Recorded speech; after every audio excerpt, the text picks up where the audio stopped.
We begin. We have all sat in some sort of history class throughout our years, from high school, little kids, and elementary school, to middle school, to learn about the Roaring 20s. A great, beautiful time, prosperous. But wait, it was also sad. The 18th Amendment was created, the Prohibition, which meant no alcohol. I'm here today to talk about not like just Prohibition, but to tell you, and hopefully make you agree with my opinion, saying that was a law, an amendment that should never have been created for some reasons.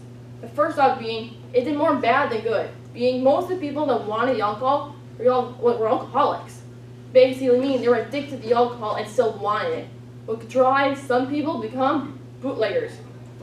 If you didn't know what a bootlegger is, or was, it was a person that made alcohol legally, basically like a moonshiner. This being said, one horrible thing that came from bootlegging was they made the toxic chemical called methanol. Methanol eats away at the bloodstream and kills you over time. It takes years and a large amount of intake to kill a person. However, because before this time during the Prohibition and the Great Depression, toxicology wasn't seen as a real science, and the crime was not really, couldn't be prosecuted for it. So methanol was created, and because bootlegging was happening, the government we had to stop this. This is a problem. It's illegal. It's also an amendment. We had to stop it. But because bootlegging was so popular and people still wanted the intake of alcohol, and some states were against being dry, and some still wanted to be wet, which basically means they still want alcohol. We had the problem of people fighting. It also made more crime like. But by the end, Prohibition ends in 1933. Over 10,000 people died, at least. That was just the ones counted. There has to be more than that, they had to say. And because the first year alone, over 100 people died on Christmas Day that year.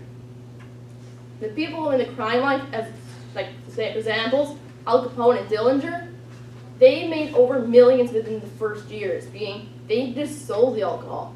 And they had to pay no taxes to the government because they didn't regulate it. And it was still part of illegal from the bootleggers. So they had total profit from this. It was also a downside from our government because we had no gains from it. When we could have been gaining a huge amount of money helping pay for our debt, we soon would fall into the Great Depression. This also drives me to my point and why I brought this topic up again, because this is part of history. Why would this tie in for today? It's not like anyone wants to bring that back today. Well, that is the problem. People today still want to bring back the Prohibition in some states. For example, Kansas, Mississippi, Tennessee, parts of Nevada, Alabama, and parts of Oklahoma. They're mostly dry areas, which means they don't believe in drinking, and they have very strict and high regulations of selling alcohol.